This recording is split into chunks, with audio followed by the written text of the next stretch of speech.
Hay uno en el que sí tiene la razón, y es que la ley marco actual, la vigente, es la 31091, que establece todos los criterios, los conceptos para el tema pandemia y el tema vacunación, y establece que la vacunación es voluntaria.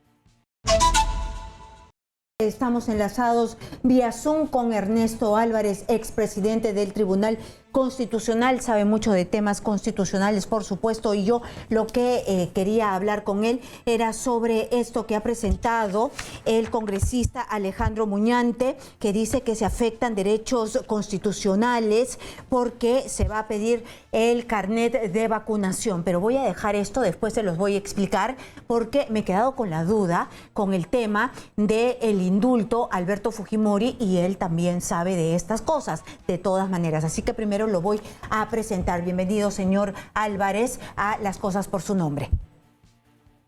Muy buenas tardes, encantado por la invitación. Muy buenas tardes, muchas gracias por atendernos. El ministro de Justicia hace algunas horas dio una entrevista aquí en Exitosa y dijo que dada la condición de Alberto Fujimori, se estaba evaluando la posibilidad de darle un indulto por la avanzada edad y el estado de salud cada vez se estaba deteriorando más, y que era posible, si es que una junta médica lo consideraba pertinente, darle un indulto a sumo presidencial, ¿no? Entonces después han sacado hace algunos minutos una comunicación vía Twitter, porque este es el gobierno del Twitter, ha sacado una comunicación diciendo de que no, de que los medios de comunicación han entendido mal, es decir, Exitosa ha entendido mal sus declaraciones, y que lo que ha dicho, que no se ha presentado un pedido de indulto. ¿Usted me puede decir a mí, que no conozco nada, y a nuestros televidentes, ilustrar si es que se necesita que una persona pida el indulto presidencial, o el presidente tiene el poder de indultar a quien quiera, bajo ciertas condiciones, ¿no? Bajo ciertas condiciones puede indultar a una persona cuando está grave, mal de salud, y para que no muera en la cárcel, que fue lo que dijo aquí en Exitosa el ministro de Justicia, Aníbal Torres? Para comenzar, la respuesta es positiva, por sentido común.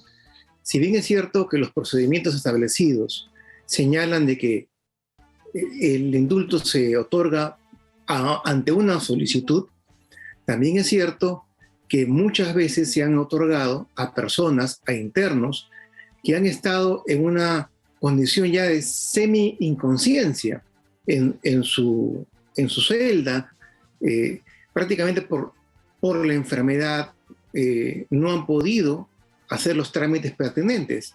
Y esto es lo lógico. Ahora, el tema del indulto a Alberto Fujimori, como ya todos ya pueden recordar, de que no es posible el indulto a secas, el común, porque tuvo una condena por secuestro agravado. Sí es posible el indulto por razones humanitarias, porque, como es lógico, es una persona que por su edad avanzada, creo que ya tiene más de 85 años, su cuerpo ya se está deteriorando, y en cualquier momento podría haber un desenlace que políticamente sea inconveniente para este gobierno o para cualquier otro.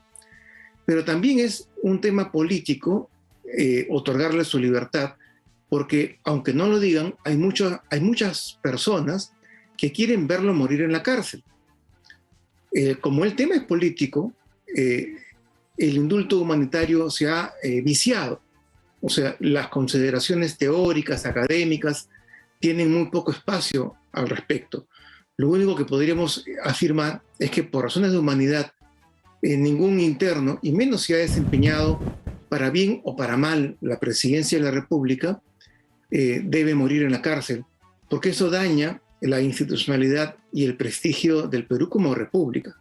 Ujú. Entonces me queda claro de que sí, en ocasiones hay que interponer un pedido de indulto, pero también se estila que muchas veces el presidente de la República o los indultos humanitarios se dan a personas que no han tenido necesidad de interponer este pedido porque no tienen familiares, porque han estado en estado de semi-inconsciencia, por N motivos no ha habido esta solicitud. Exactamente, imagínense una persona que se está muriendo de cáncer y no tiene familia, ha sido abandonado por la familia. Imagínense que no le den el indulto porque no tiene una solicitud. Ujú. Pero este no es el Sería caso. ilógico, ¿no? Pero doctor, este no es el caso. Ni está en semi-inconsciencia y sí tiene una familia. Entonces, ¿usted cree que el ministro ha pecado de, no sé, de desconocimiento, de repente no manejar bien los términos, No. se ha equivocado en la declaración aquí en Exitosa y lo han tenido que traducir en el ministerio porque sí tiene hijos, sí Keiko Fujimori ha presentado una solicitud de indulto humanitario, antes lo podría hacer ahora, ese es el procedimiento y el ministerio lo que está haciendo es poner pues orden en lo que ha dicho el ministro y en estricto no hay esta solicitud de indulto. Lo que ha pasado con el tuit del Ministerio de Justicia es presumiblemente que le han llamado la atención políticamente al ministro, porque si la intención del ministro, que muchas veces coordina con el presidente o debería coordinar, es el asesor jurídico de la presidencia, si su intención es ganar puntos en cuanto a imagen internacional y nacional, dando libertad a una persona que ya políticamente no tiene mucho que decir, ya no va a interferir jamás, y más bien sería una situación positiva para el gobierno. Si esa es su intención, pues lo puede anunciar e inmediatamente coordinar con la familia. O por último, proponer al presidente de la República conceder el indulto con cargo a que cualquier familiar pueda cumplir el requisito, si es que fuese imperativo cumplirlo, el requisito de presentar una solicitud. Pero ese no es el tema. El tema es que políticamente Alberto Fujimori, para muchos, debe morir en la cárcel. Entonces, aquí lo que estamos viendo es el jalón de orejas vía Twitter nuevamente, sí, públicamente, de Palacio de Gobierno, de la política más arriba del ministro, por las declaraciones dadas aquí en Exitosa. Exactamente. Lamentablemente es cierto. Muy bien, entonces el ministro me suena un poco raro porque en realidad ofendió al jefe del BCR, del Banco Central de Reserva, diciéndole que si no le gustaba lo que estaba diciendo se podía ir, como si él lo pudiera sacar. Él no lo puede sacar. Y inmediatamente reaccionan con un Twitter cuando se habla de Alberto Fujimori, y no se reacciona así cuando los agentes de las inversiones, cuando se trata de economía, se pueden poner nerviosos con este tipo de declaración. Se reacciona rápido con algunas cosas y no tan rápido con otras declaraciones del ministro Torres. Exactamente. Obviamente, como ya lo dijo el presidente del partido de gobierno, el candidato vencedor de las elecciones en segunda vuelta, el actual presidente, no ha preparado personalmente un programa ni los cuadros necesarios para ejercer la presidencia, y eso es lo que estamos viendo hoy en día. El ser un profesor de San Marcos durante más de 40 años no implica que tenga el conocimiento y el manejo de las emociones que se necesita para la política, y más aún en un momento tan difícil como es el actual.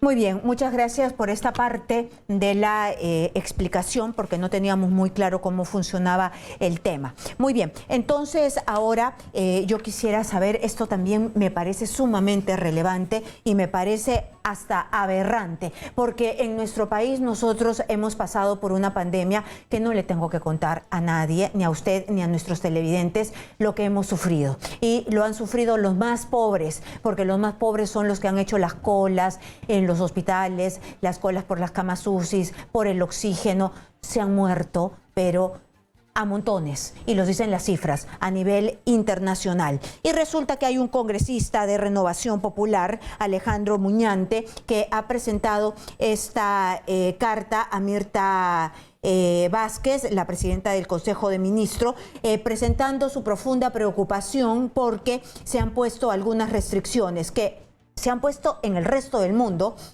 por el carnet de vacunación a los mayores de 18 años que no cuenten con las dosis completas. Entonces, lo que se está haciendo son restricciones para él inconstitucionales. ¿Qué es lo que dice? Que no existe ningún marco legal que las ampare y que se están restringiendo arbitrariamente derechos constitucionales, como son la libertad de conciencia y religión a las personas que por razones diversas, creencias u objeción de conciencia decidieron no vacunarse, el libre desarrollo y bienestar, derecho al trabajo, a la libertad de empresa y contratación, transversalmente al derecho a la igualdad y la no discriminación. ¿Usted cree, yo por supuesto estoy en contra de todo lo que él dice, pero usted cree en realidad que él tiene algún tipo de asidero en el tema de la inconstitucionalidad? Porque hasta donde a mí me habían dicho que el derecho mío acaba cuando empieza el derecho del otro. Entonces, ¿tiene algún tipo de asidero lo que este congresista de Renovación Popular trata de llamar la atención cuando todos sabemos que vivimos en un país que vamos a tener una tercera ola y que falta un 40% de la población objetiva por vacunar? Objetivamente, el debate ha sido muy intenso y lo sigue siendo, no solamente en Estados Unidos, sino también en las capitales europeas. Hay mucha gente que, como usted sabe, como usted ha mencionado, por motivos religiosos o por motivos de sospecha, muchas personas que creen en teorías conspirativas no quieren vacunarse porque entienden de que una vacuna normalmente se hace en 4, 5, 6 años y esta en realidad es una especie de vacuna experimental que no previene el contagio, sino que reduce las posibilidades de tener que llegar a una cama UCI o de morir, pero no nos cubre del todo. Entonces ellos dicen, ¿para qué me voy a inocular una sustancia extraña en mi cuerpo? Me puede afectar posteriormente con temas secundarios que por el tiempo en la cual han sido realizadas todavía no se pueden prever. Es una incógnita. Ahora, el tema del congresista Muñante tiene dos fases, dos rostros diferentes. Hay uno en el que sí tiene la razón, y es que la ley marco actual, la vigente, es la 31091, que establece todos los criterios, los conceptos para el tema pandemia y el tema vacunación, y establece que la vacunación es voluntaria. Por tanto, cualquier restricción a la libertad individual o a los derechos fundamentales que provengan de la necesidad actual de vacunar a la mayor cantidad de personas y apelar a procedimientos o a instrumentos que resten la voluntariedad, sino que ya vayan a la obligatoriedad, como por ejemplo no poder ingresar a un mercado si no se tienen las 2 dosis de vacuna. Eso legalmente es posible, pero se tiene que aprobar una nueva ley. ¿Por qué? Porque la Constitución en su artículo 2, inciso 24, en el A y en el B, habla de que cualquier restricción a la libertad o a los derechos fundamentales tienen que estar previstos taxativamente por una ley. Doctor, y la esto pasa Convención lo Americana, mismo, y esto ha pasado, es decir, cuando se obliga a las personas a no manejar borracho, ¿hay una ley específica? Es decir, si yo tengo un carro y tengo mi brevete y voy a manejar, pero no puedo manejar borracho porque me convierto en un peligro público, ¿tiene una ley específica para no manejar en estado de ebriedad? Para hacer un símil, ¿no? el Código Penal establece de que el homicidio por negligencia o el homicidio culposo y todas las figuras que tienen que ver con el manejar ebrio son penadas y están establecidas en la ley. Lo único que es necesario en este caso es una buena asesoría en el Ministerio de Justicia, porque los decretos supremos están en este momento en el aire. Cualquier grupo religioso, por ejemplo, podría presentar una acción de amparo, un proceso de amparo y ganarle al Estado. Esto debió ser primero enviado como un proyecto de ley al Congreso. Es solamente una buena asesoría, porque en realidad las personas que no se quieren vacunar sí terminan siendo un peligro para el resto de la población, que sí queremos estar inmunizados, ¿no? Y según las encuestas y según... Ese es el otro tema, el otro aspecto del tema. Es imprescindible que se vacune por lo menos el 70 u 80% de la población para poder alcanzar lo que se denomina la inmunidad de rebaño. Pero para que esto sea posible, el debate ha sido muy, muy duro en Francia, en Inglaterra, en Alemania, y se llegó a una especie de zona de paz. ¿Cuál es? Se exige la doble vacunación a todas personas que ingresan al bar, a discoteca, al mercado, a estadios, pero aquellas personas que por motivos de creencia no lo quieren hacer, tienen que presentar una prueba molecular de no más de antigüedad de 3 días. Por tanto, aquellas personas que tienen por costumbre en Europa ir al bar el fin de semana, ir a la discoteca o ir al estadio, ir al mercado, tienen que hacerse el hisopado, que es sumamente molesto, prácticamente cada vez que concurran.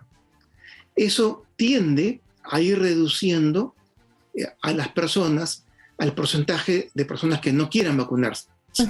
Y también dentro de la libertad de empresa, si yo tengo un bar y yo no quiero que entre una persona que me puede contagiar, ya no pensando en mis clientes, sino en mí, que estoy ahí y de repente es un pequeño bar, no lo quiero dejar entrar, puedo yo también tomar mis propias decisiones porque es mi negocio, ¿no? Y quiero protegerme y proteger a mi familia.